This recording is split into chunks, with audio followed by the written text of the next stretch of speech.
There's a lively conversation going on in missiological circles that takes us beyond questions of insider movements and contextualization, the framing of the gospel for different religions and cultures, into questions that relate to dual religious identity and what does it mean to be a Christ follower within other religious traditions. In this episode of the podcast, my guest is Darren Duerksen. He is the author of a brand new book, Christ Followers in Other Religions, The Global Witness of Insider Movements. And he and I will unpack all of the issues related to this book.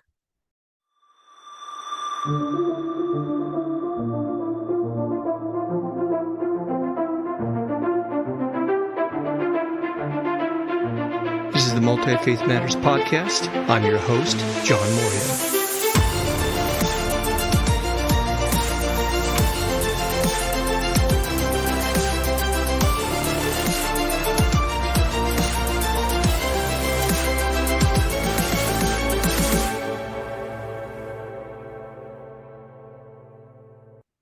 Well, this is the podcast for Multi-Faith Matters. I'm the host, John Moorhead. I'm privileged today to have as a returning guest, because he's a glutton for punishment, Darren Duerksen. And I'm going to read Darren's bio off the back of his current book that we're going to be talking about here today.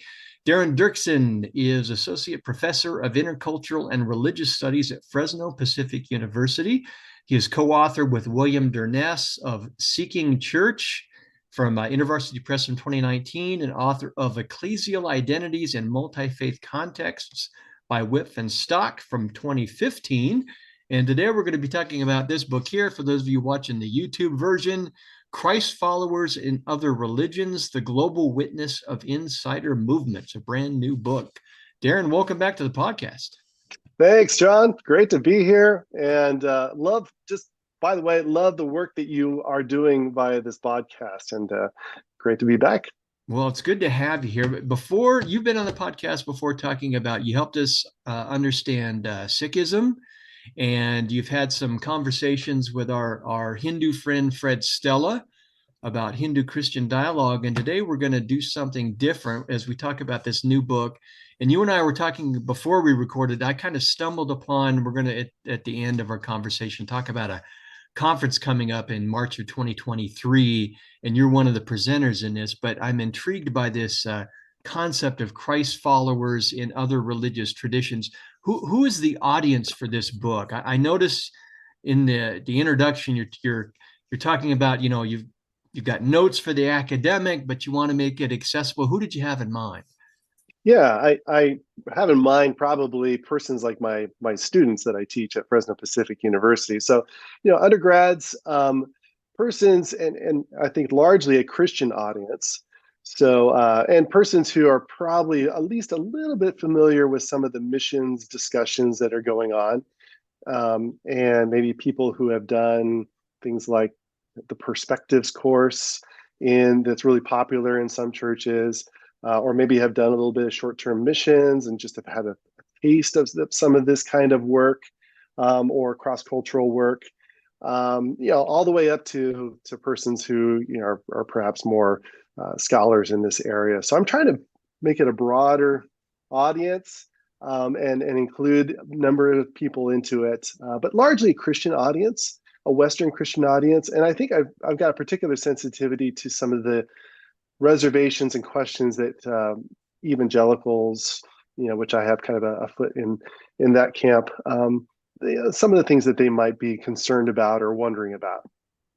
Well, obviously there are things in this book that that will make my assumption is the average church-going, comfortable American evangelical uneasy, and we'll unpack some of that and why that is, and does it need to be the case, and are we maybe holding ourselves back in some instances. But for those who don't have a background in missiology and intercultural studies, can you define and unpack for listeners and viewers some of the basic concepts like contextualization and insider movements and these kinds of things?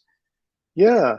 Well, maybe if I could, I'll talk a little bit about insider movements, Okay. And if I could do it by just maybe some brief background as to how I got interested in this.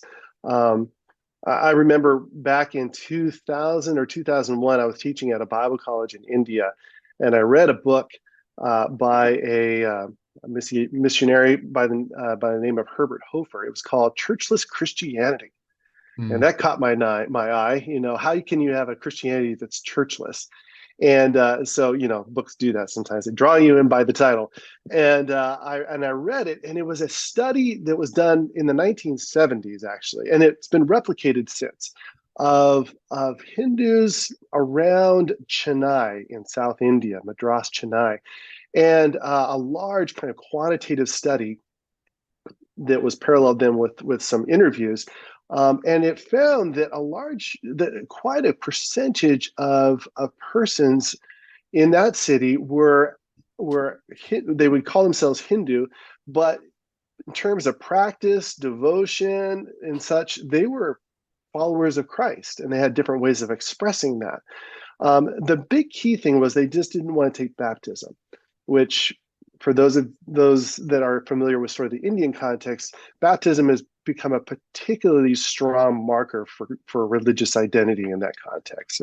And sometimes it's even legally the mark that you have now shifted from one community to another. So for that reason and others, there was this whole group of people, and that opened my eye to, wow, that's interesting. And years later, I was then working in Delhi, and I came to know about some groups of these Christ followers in Hindu and Sikh groups, and was able to get to know them and study and understand a little bit more about their beliefs. And from there, it really blossomed out. It came to know that there are groups, individuals and groups like this in many other contexts, in Hindu contexts, in Muslim, in Buddhist, Native American, and many others. One of the characteristics that would probably be similar across the board is that these are generally people, and in sometimes groups, maybe even larger movements, that want to follow Jesus. They prioritize the Bible, and they are very much following Jesus as they are reading and understanding their readings of the Bible. They worship Jesus in groups, and but they don't want to turn their back on their community and their family, and they want to stay part of that, and they want to stay identified with their religious group, and even continuing to practice some of those practices. But there's tension, and in every context, they're trying to figure that out. What practices can we do and still stay faithful followers of Jesus? And so that's a dialogue that's ongoing. But they're living in that tension, and they are trying, for the sake of witness, to stay a part of their groups, but also stay followers of Jesus. Now, these aren't often really large groups, but they're there, and they're individuals and others that are working this out. So I found this really interesting as a way of saying, hey, there's alternative ways of living out our Christ following life in a multi-religious society. And so that's kind of what's animated and motivated my study along the way. I'll talk briefly. Contextualization is a term that missionaries and mission persons have used to talk about how do we adapt the Christian faith across cultures. So how can we use and adapt music and other practices into the worship service and into our lives, and so that it's not just a Western faith, but it's a faith that looks and feels and is every bit whatever the context is, but it's a Christ following faith. And so that's often the context or the concept of contextualization. Yeah, I think that'll be helpful for folks, again, who don't have that missiological background there as they read these things in the book. And if they come up again in our conversation, you've got this fascinating term in your book here, alternative missiological imaginaries. What is that? I love it. We love these really complex terms, don't we, John? I mean, we love just like, people say, why do you have to make it so complicated? Right, right. Yeah. And well, let me take it in a kind of a backward order. So Okay. starting off with imaginary, Charles Taylor, who's a sociologist, social science scholar, uses this term imaginary. And he uses it in a way to say, hey, every society has kind of unwritten assumptions about the way society works. It could be he talks particularly about a social imaginary.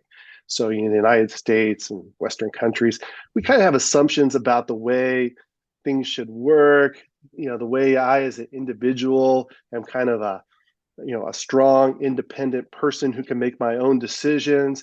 Well, that's part of an imaginary way of being in the world that not everyone around the world would share. It's particular to my context.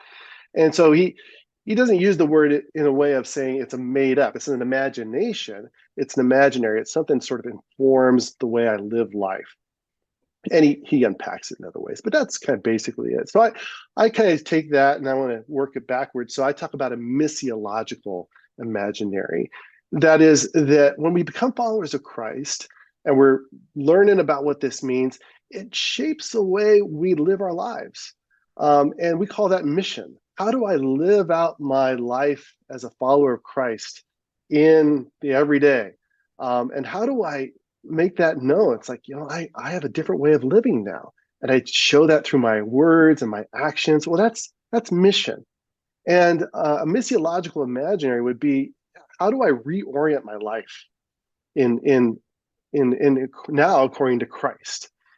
So in his mission and his desire. And then lastly, I talk about alternatives. So alternative missiological imaginaries. And what I'm saying is, too often we in the West, I'll just put myself in that category, we sort of assume that there's just one way of doing it. You read the Bible and, that means I've got to live my life and be a witness or be an evangelist or whatever in a particular way.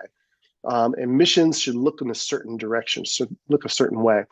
But there's alternative ways that God might shape somebody to be a witness. Now, some he may call to stay a part of their Muslim context and live out their Christ following life in that context.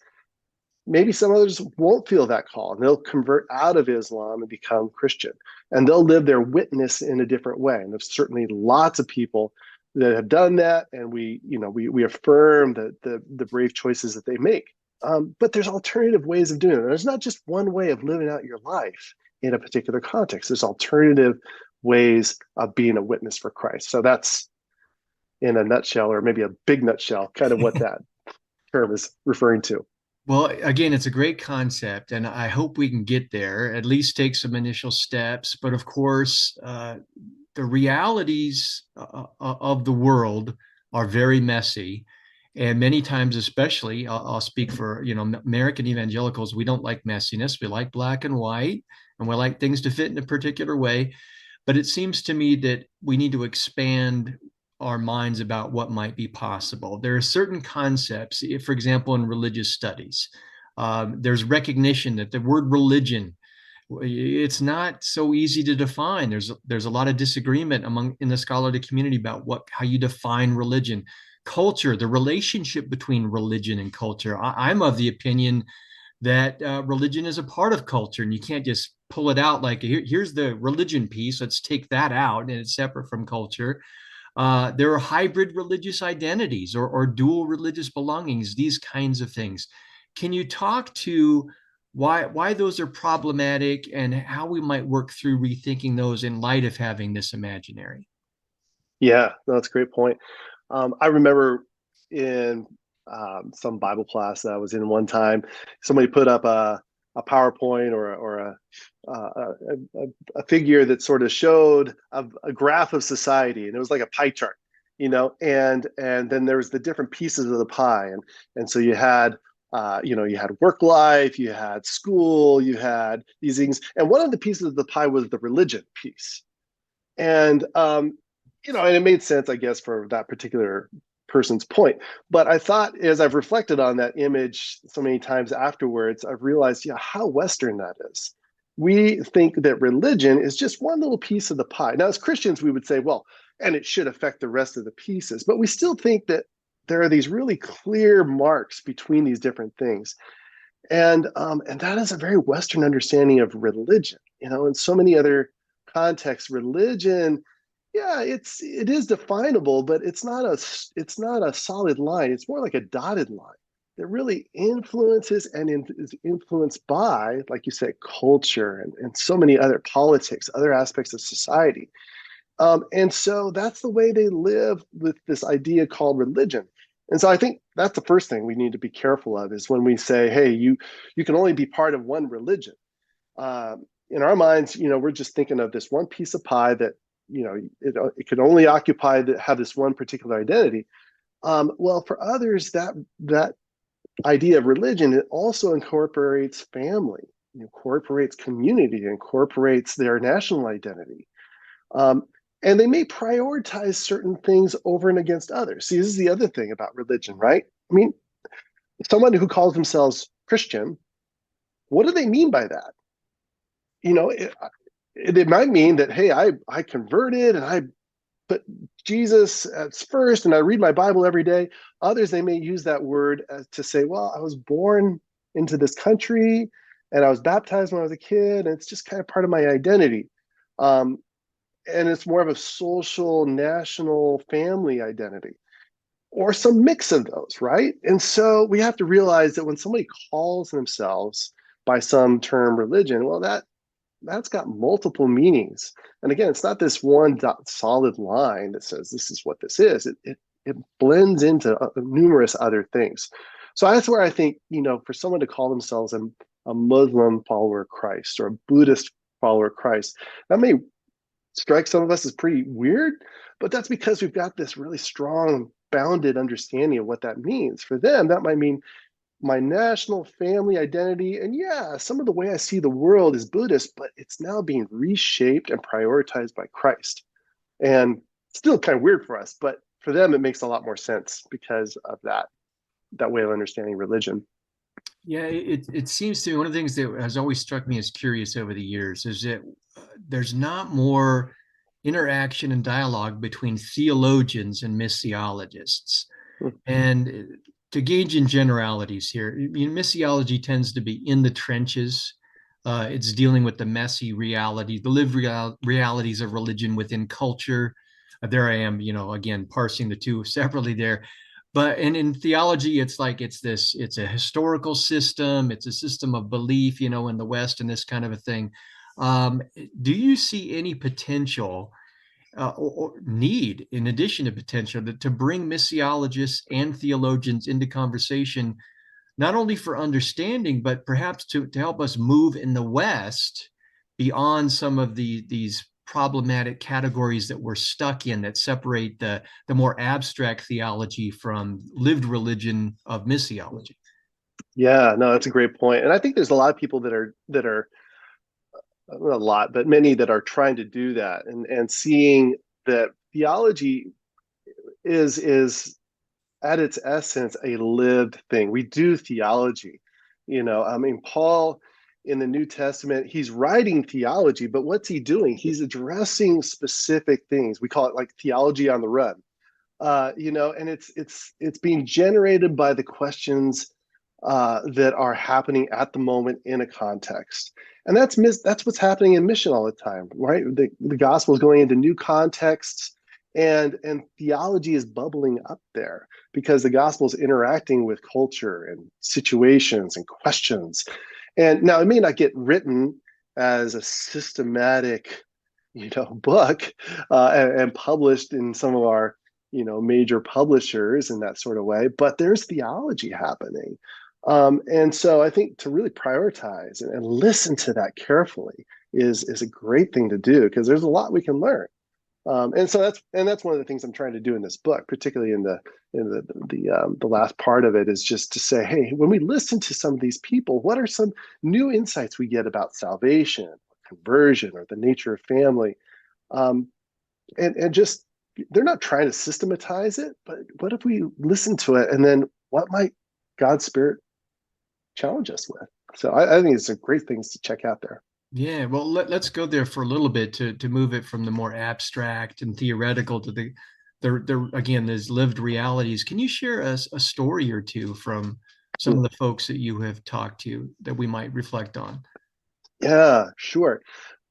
I think of one by the name of Vijay, who again in India, and he lives in an area that is predominantly Hindu, like many parts. And his story is not unlike many, kind of in a more this first generation, where he originally converted out of Hinduism. He was from a higher caste family. He originally converted to Christianity through the influence of some Christian friends. And he actually then got involved with ministry and kind of full-time ministry and so forth, and found that really fulfilling, except for he always had this real strong heart for his own family and his own people. And he was frustrated with the ways that what he was being taught and the way he was being discipled wasn't really answering his own community's questions. They weren't open to listening to him. They had these negative assumptions about Christianity, and the way it was practiced, and numerous things there. So through a long process, he eventually decides to change course, and through the influence of some others that he had met who were Hindu followers of Christ, he kind of found this alternative way that for him made sense. And it was a big sacrifice because he had to basically give up his position, which was sort of a paid full-time position, and he had to find a new job within the community. And he actually went through a whole process that they kind of came up with of, in a sense, re-entering the Hindu community. And there's this little ceremony that they actually went. He invited his family and his friends. He says, "Hey, I want to say, you know what, I made some missteps in my life, and I want to reaffirm that I'm part of this community now, but I'm doing so as a follower of Jesus." And he really highlighted that. Hmm. His father said, "Hey, I accept you no matter what. You're a part of us now." And so it was this wonderful doorway and window back into his community, where he could be organically be a part and share his faith again. So he does that, continues to share about Jesus, has these gatherings occasionally, and he's one of the things he's done, to get at your question, is he has kind of reconsidered, what does it mean to baptize? What does it mean to be a follower of Jesus? Well, in his context, there's actually a ceremony when a Hindu, wants to really show their devotion to maybe a guru and to one of the deities. They go through this particular ceremony. It's kind of a name ceremony where they're even given a new name, and they go through this ceremony that includes water. And so he sort of adopted the same language, but he said, "Hey, our guru is now Jesus, and we're going to follow him and his scriptures." And so they don't call it baptism, but that's what it is, and that's how he understands it, and that's the association they make when they read the New Testament. This is what we're doing. And so, but it's got this richness to it that comes from the culture that says, "Hey, we are following not just this human guru, but we're following Jesus and what he represents for us." And that speaks to his community in a real special way. Well, I'm assuming that when these kinds of stories come about, that there are challenges, and it's not always well received, not only within the local Christian community, but also in whether it's Hinduism, Muslim, this kind of thing. Are there continual tensions that have to be navigated? Oh, certainly. Yeah. I mean, he found, he gets challenged from both sides. And this isn't uncommon, that certainly any Christians that might be in that person's sphere don't often understand this. And so he got ostracized by certainly his former um, group that he was with, Christian group, and others. And then sometimes, not so much in his case, but sometimes even some of the Hindus, or in other cases, Muslims or others, kind of, they look at it and they say, we're not sure about that. Another guy that I know in another country who's Muslim and a follower of Christ, says, "Yeah, the Muslims around us, they generally will accept us, but they say, yeah, you're Muslim, but you're a different kind of Muslim." Um, and now that's not always, in his case, that works. There's some flexibility there. In other places, that's not as acceptable. So it differs from place to place. How they live in sort of this tension, this space of tension, um, with pressures from both sides. I mentioned before we started recording the conversation years ago in seminary, Terry Muck was one of my professors, and he was teaching. I can't remember if he called it world religions, which itself is a problematic term, a contested term in religious studies. But he was noting how there have been very little success mission wise in certain parts of the world, like Asia and so on. And so he posed a question. We had to write this short essay. I think we had like an hour, and he just kind of sprung this on us there. And he said, do we have to convert people to a Western monotheistic form of ethical monotheism first and then preach the gospel? Do we just preach the gospel within their cultural forms and it takes on kind of its own thing? So that was a question that was asked that I've had the back of my mind for about 20 years now. Is this question still being reflected on? Is it starting to get more on the missiological radar? What would you say is the current state of affairs? Yeah, no, that's a great question. I remember one time in a college, when I was in college and I was part of a Christian group and being taught how to do evangelism. I remember one person saying, "Hey, when we do our evangelism, we first got to convince people about the bad news, and then we can tell them the good news, right?" And this idea that we've got to make sure they understand, in this case, what sin is, right? Bad news, the consequences of it. And because there had been this cultural shift, even in our own, about what is sin and who cares, and that all that relativism that we're familiar with. But yeah, I mean, I've often thought about that, how we have our own interpretation of those kinds of concepts. What does it mean to be in sin? And so when we reflect and we would listen to some of these contexts, we hear some challenges to that. They don't usually take the form of challenge, but they just take the form of their own way of understanding it. What does it mean? And we could broaden the concept. What does it mean to not be flourishing like God would want us to? What are the barriers? What are the parts of brokenness that have come into our lives and my society and my community? We'll call that sin. And then what's the good news to that? What does the gospel say to that? And it may not be framed in terms of sin that keeps me from eternal life in heaven. I mean, that may be a piece of it, expressed it in some sort of more contextual way, but there may be other things that are more forefront. Some of the issues they have with their own context and relationships, relation to the land, relation to their family, relation to ancestors. I mean, whatever the issues are that are challenging to them, that are they think are the parts of brokenness, that if these were corrected, we would have a flourishing life. Life would look better. Creation would look better. How does the gospel speak to that? Those are those again, those local theology, parts of local theology that I think we've got to listen to it. Yeah, I think we're doing better at trying to hear that. And I think there's much more we can do. Yeah, I remember years ago doing an interview on a blog I was doing when I was a seminary student, and I talked to Robert Schreiter on his book Constructing Local Theologies, and I was just struck by the need to move beyond these massive meta theologies to theology on the local level. Do you think that's still a significant thing that we need to interact with?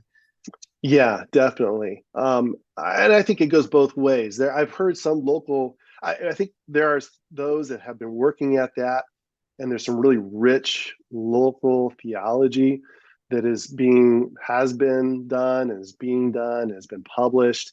Still, much more that could and should be done there. And then I've also even heard from some of those contexts saying, "Hey, and let's make sure we don't get the pendulum too far. We're part of something called the church, and we should have relationship across cultures and contexts. So let's celebrate the differences. Let's make sure that the vestiges of colonialism that are still there don't continue to push down the local voice, and let's celebrate that. But at the same time, let's make sure we're creating bridges and say, hey, and we've got the commonality. We are brothers and sisters in Christ. And that has got some significance for now and on into eternity. So I hear both of those, but certainly still trying to celebrate and lift up local voices. Do you think that a part of what holds us back from considering this alternative missiological imaginary is that there's so much, we like to, we as human beings like to live with settled realities, right? We understand the way the world works, and we tend to hang around those who see the world the way that we do.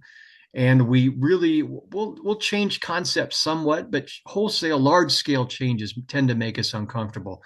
This topic that you're writing about in this book has implications for all kinds of assumptions, the nature of the church, uh, in group versus out group. The way we tend to think about it in American evangelicalism is we're the church, a bounded set, and we proclaim, and then we pull them into our bounded set, and there's a clear cut, there's a rejection of the past and incorporation into church culture.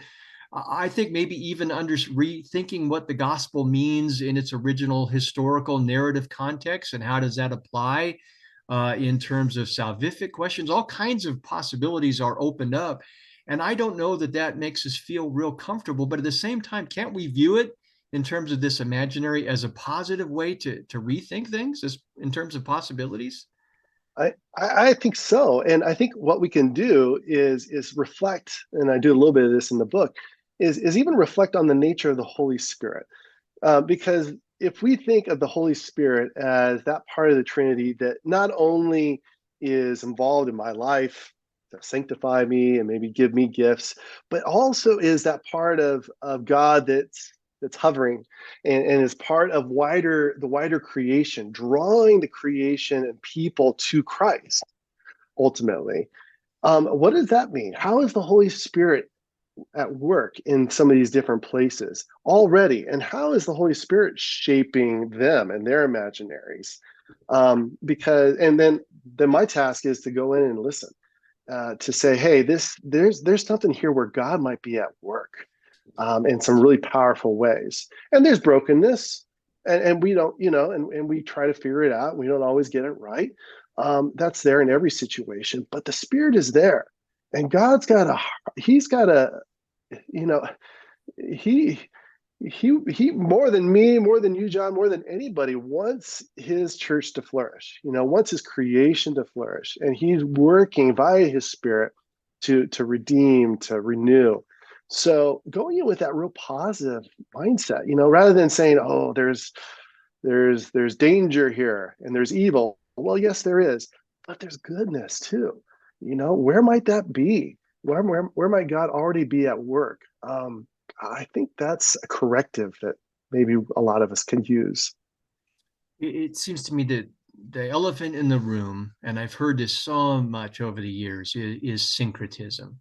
Again, I go back to Terry Mock. He said, in theology, syncretism is a dirty word, but in religious studies and to a certain extent in missiology, syncretism happens to modify a favorite bumper sticker that people have.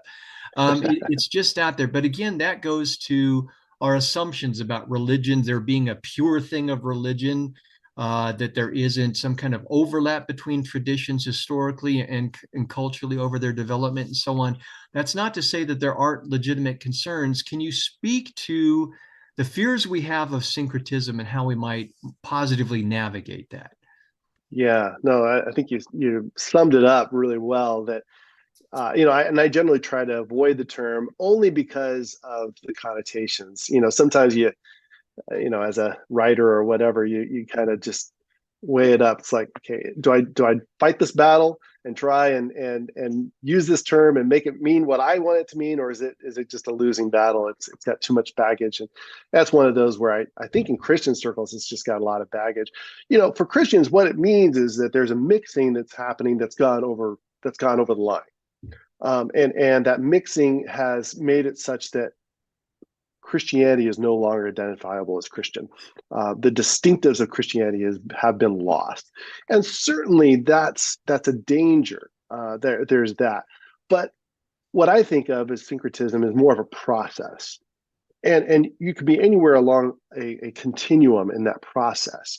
Now, if we could think of syncretism like that, then I think it's a real positive thing. And like you said, that's usually what religious studies scholars and others think of, because there's no expression of faith that isn't somehow mixed in with a little bit of culture, and numerous other things. There's no pure expression of faith, at least on this side of the eschaton.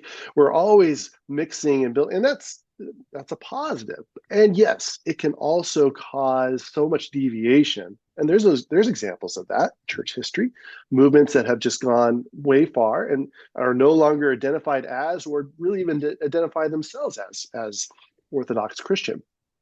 But we sometimes get so concerned about policing that line that we lose sight of, God's the one that's ultimately in charge. And my blinders may keep me from seeing the positives, and I only want to see the negatives and try and police that. I don't think we're supposed to be missiological policemen. I think we're supposed to be joining what God is doing. Yeah, well, it's a thorny topic that will continue to be, but hopefully through these kinds of conversations and more explorations, we can work through it in a positive way. Now, you are going to be making a presentation as a part of a conference coming up. We're recording this in the end of November 2022. The conference is March of 2023 in Pasadena, but limited tickets available for on-site, but it will be available via Zoom. Can you talk a little bit about that? The conference called Beyond Contextualization. Yeah, exciting opportunity, a panel. I'm privileged to join two amazing scholars, Dr. King-Sung Tan and Dr. Harold Netlin, who have done wonderful work around the theologies of religion, some of these topics that we've just been talking about here. And then I'll be joining them. Dr. King-Sung Tan has done some recent work around some of this and calls it in religionization. But it's basically a panel and some discussion groups that are going to be, as they say, rethinking religious and cultural boundaries, and just unpacking a lot of what we've just talked about here. So yeah, I'm really looking forward to it and invite people to come. Yeah, folks can look in the program notes and we'll have a link to the Eventbrite. It's still in the planning process, so there's not much there, but there's enough to whet the appetite, and folks can secure their tickets early. One final question for you, Darren. What would you like viewers and listeners to take away, a few items that would comprise an initial alternative missiological imaginary? Oh, that's hard because it's dependent upon your context. So your podcast probably goes out internationally, so I wouldn't want to speak too broadly. I'll reframe it to just say I think what it is we need to be careful and check our assumptions about what it means to follow Christ in a multi-religious context. Um, I I go to kind of a more of an evangelical church that's pretty contemporary. I like it. It fits me. And I'm not apologetic about that. But I would be really hesitant to bring somebody from a very different religious background into that context. I think the gap would just be enormous for them. Not insurmountable. I think there has to be alternative ways to model what it looks like for them to follow Christ in their community, even if that's here in the United States. And what that means to worship Jesus, what it means to follow him on a daily basis, how they interact with some of their own religious traditions. And so I think for me, what this really challenges me to do is to make sure I don't put my way of following Christ at the center.